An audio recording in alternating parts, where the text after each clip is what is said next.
जय हिंद दोस्तों, स्वागत है आपका एक बार फिर से इस नए वीडियो में। दोस्तों उम्मीद है कि आप सभी लोग अच्छे होंगे। आज की इस वीडियो में हम देखते हैं कुछ मेन क्वेश्चंस जो कि पूछे गए हैं और वो सारे बेसिक क्वेश्चंस हैं जो कि काफ़ी लोगों के दिमाग में रहते हैं।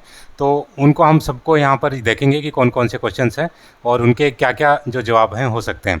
दोस्तों सैनिकों से जुड़ी सारी खबरों को जानने के लिए सब्सक्राइब का बटन दबाएं और बेल आइकन को प्रेस करके ऑल का बटन दबाएं ताकि सारी जानकारी आप तक पहुंचे सबसे पहले।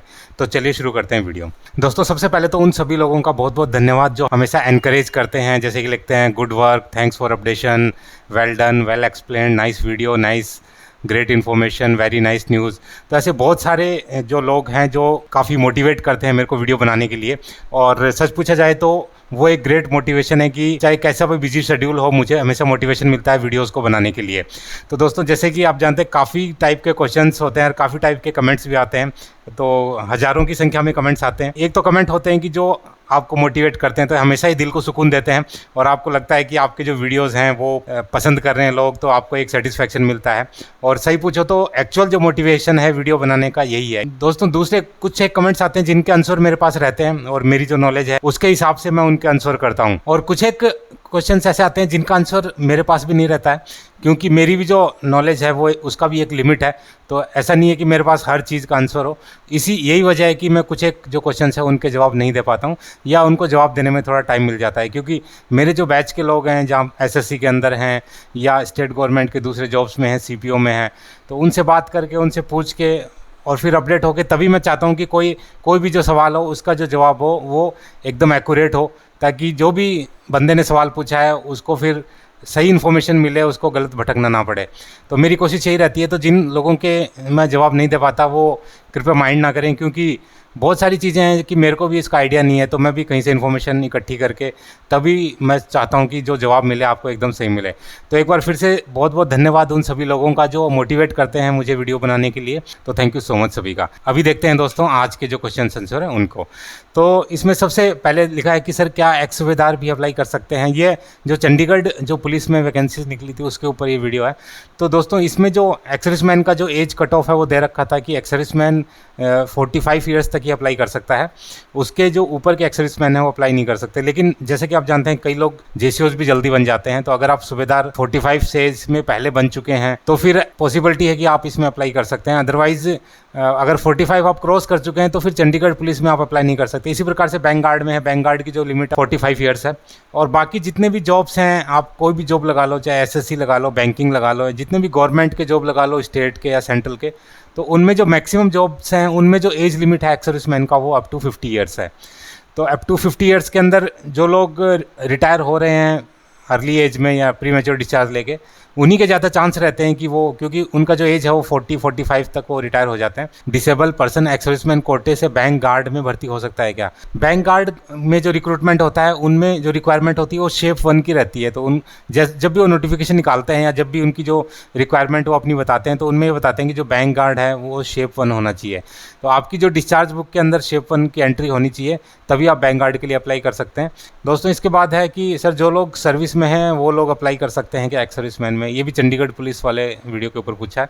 तो चंडीगढ़ पुलिस में ऐसा कोई ऑप्शन नहीं दे रखा है। जैसे आप देखते हैं बाकी जॉब्स के अंदर एक कॉलम अलग से दिया होता है कि अगर आप सर्विंग पर्सन हैं और इस जॉब के लिए अप्लाई करना चाहते हैं तो ये कट ऑफ डेट है, इस कट ऑफ डेट से पहले पहले आपको रिटायर होना पड़ेगा। उस कंडीशन में आप इसमें अप्लाई कर सकते हैं और आपको एक्स सर्विसमैन कोटा मिलेगा। लेकिन जो चंडीगढ़ पुलिस का जो नोटिफिकेशन है उसमें कहीं भी ऐसा नहीं दे रखा कि अगर आप सर्विंग है तो अप्लाई कर सकते हैं। तो इसमें जो भी सर्विंग है वो इसमें अप्लाई नहीं कर पाएंगे। दोस्तों इसके बाद है कि पेंशन डीएसपी होने के कितने साल बाद तक डीएसपी पेंशन के लिए एप्लीकेशन डाल देना चाहिए और कितनी उम्र तक एप्लीकेशन दे सकते हैं, प्लीज़ रिप्लाई सर। जो भी लोग सेना में नौकरी कर रहे हैं और उनका जो नॉर्मल डीएसपी अकाउंट होता है उसके बाद जब वो पेंशन आते हैं तो, और वो अगर पेंशनर बन गया तो उसका जो अकाउंट हो डीएसपी पेंशन हो, उसको अप्रोच करके बैंक को बताना पड़ेगा। उसके लिए वो बैंक को अप्रोच जहाँ पर उसका पीपीओ आता है, जहाँ पर उसकी पेंशन आती है, ये कन्फर्म है कि वो पेंशनर है, तो वहाँ पर अगर वो जाके बोलेगा तो डेफिनेटली उसका जो अकाउंट है वो डीएसपी पेंशन में चेंज हो जाएगा। और इसका कोई लिमिट नहीं है, आप कभी भी करवा सकते हैं। अगर आप सपोज़ आप जब डीएसपी जो शुरू हुआ 2006-07 के बाद से, अगर आप उससे पहले के भी पेंशनर हैं और आपका जो अकाउंट है वो डीएसपी पेंशन नहीं है तो आप करवा सकते हैं। वैसे नॉर्मली अभी ज़्यादातर बैंकों ने इस चीज़ को थोड़ी सीरियसली लिया है और बहुत सारे अकाउंट हैं वो बिना बोले भी डीएसपी पेंशन में कन्वर्ट हो रहे हैं, क्योंकि उन लोगों के पास आपका पीपीओ आ रहा है तो उस पीपीओ के हिसाब से आपका जो अकाउंट है उसको उसमें कन्वर्ट कर रहे हैं। तो इसलिए आपको ज़्यादा चिंता करने की आवश्यकता नहीं है, और जिन लोगों का नहीं हुआ है वो जाके जरूर बैंक में एक बार अप्रोच करके वो करवा सकते हैं। दोस्तों इसके बाद नेक्स्ट है कि पंजाब नेशनल बैंक में डिफेंस सैलरी पेंशन सुविधा है तो कृपया बताएं। तो दोस्तों पंजाब सभी बैंकों में डिफेंस सैलरी की सुविधा है, क्योंकि जब ये डीएसपी वाला कॉन्सेप्ट चला था 2006-7 में, तो एक बैंकों में एक होड़ सी मच गई थी कि जितने ज़्यादा जो सर्विंग पर्सनल हैं डिफेंस के उनको अपने अपने बैंक की तरफ खींचना। तो इसलिए सभी बैंकों ने ये, पंजाब नेशनल तो फिर भी जैसे गवर्नमेंट का बैंक है, जितने भी प्राइवेट बैंक थे उनमें भी डीएसपी की सुविधा है। जैसे आप जाएंगे एक्सिस बैंक में या आईसीआईसी में, तो उन सभी बैंकों में भी डीएसपी की सुविधा है।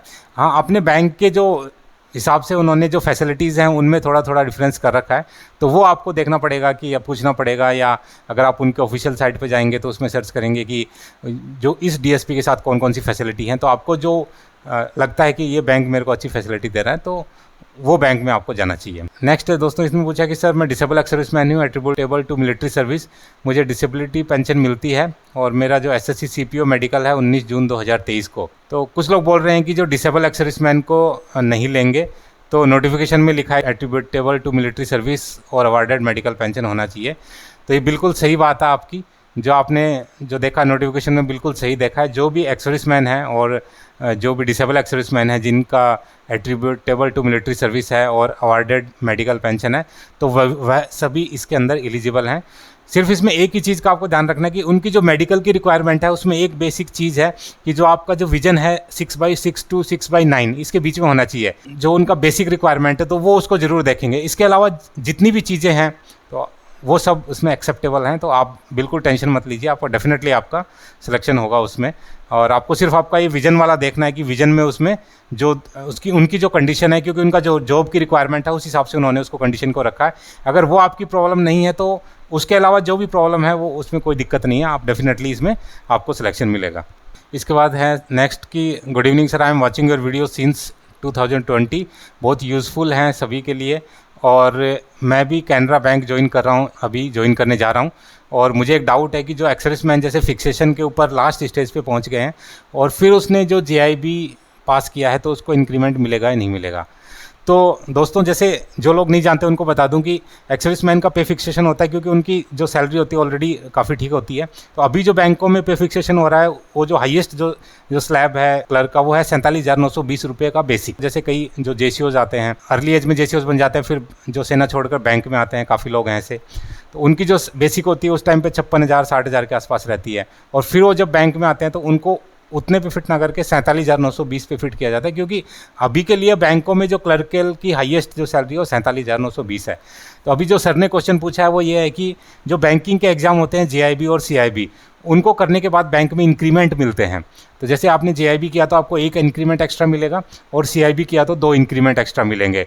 तो इन्होंने पूछा है कि अगर हम हाईएस्ट पे पहुंच गए और उसके बाद जेआईबी सीआईबी करते हैं तो हमको इंक्रीमेंट मिलेंगे या नहीं मिलेंगे। तो ये सेम केस मेरे साथ था बैंक में, क्योंकि मैंने जेआईबी जब किया था तब मेरा जो हाईएस्ट पे मैं नहीं पहुंचा था, लेकिन जब मैंने सीआईबी किया तब ऑलरेडी मैं हाईएस्ट पे पहुंच चुका था 2 साल पहले, उसके बाद मैंने सीआईबी किया। तो ऐसे केस में ये होता है कि अगर आप ऑलरेडी हाईएस्ट पे पहुंच गए हैं और आपने जेआईबी कर लिया है, तो आपका जो इंक्रीमेंट, जो नॉर्मल क्लरिकल का इंक्रीमेंट 2 साल बाद लगने वाला था, वो आपका 1 साल में ही लग जाएगा। देखो फर्स्ट हो गया जेआईबी का, जेआईबी में 1 साल का आपको, जैसे आपका इंक्रीमेंट 2023 चल रहा है 2025 में लगना है, तो 2025 की बजाय 2024 में ही लग जाएगा, है ना। 1 साल आपको एडवांसमेंट मिल जाएगा इंक्रीमेंट में। और अगर आपने सीआईबी किया तो आपको 2 साल का एडवांसमेंट मिल जाएगा। जैसे अभी आपका इंक्रीमेंट में लगा और अभी आपने सीआईबी कर लिया तो आपको एक और इंक्रीमेंट तुरंत मिल जाएगा जो 2 साल बाद लगने वाला है वो भी। तो इसमें हाईएस्ट पे पहुंचने के बाद एडवांसमेंट हो जाता है इंक्रीमेंट का, जीआईबी में 1 ईयर का और सीआईबी में 2 ईयर्स का। इस हिसाब से आपको डेफिनेटली बेनिफिट होगा। तो ऐसा नहीं है कि आपने हाईएस्ट पे पहुंच गए तो आपको इंक्रीमेंट का बेनिफिट नहीं मिलेगा, डेफिनेटली आपको जीआईबी और सीआईबी का जरूर बेनिफिट मिलेगा। और जो आप ज्वाइन करने जा रहे हैं इसके लिए आपको बेस्ट ऑफ लक। तो दोस्तों ये थे सारे क्वेश्चंस, उम्मीद है कि वीडियो आपको पसंद आया होगा। अगर वीडियो आपको पसंद आए तो लाइक शेयर एंड सब्सक्राइब करना ना भूलें, और बने रहे मेरे साथ इसी प्रकार के इंटरेस्टिंग वीडियोज़ के लिए। वीडियो में बने रहने के लिए आप सभी का धन्यवाद। जय हिंद।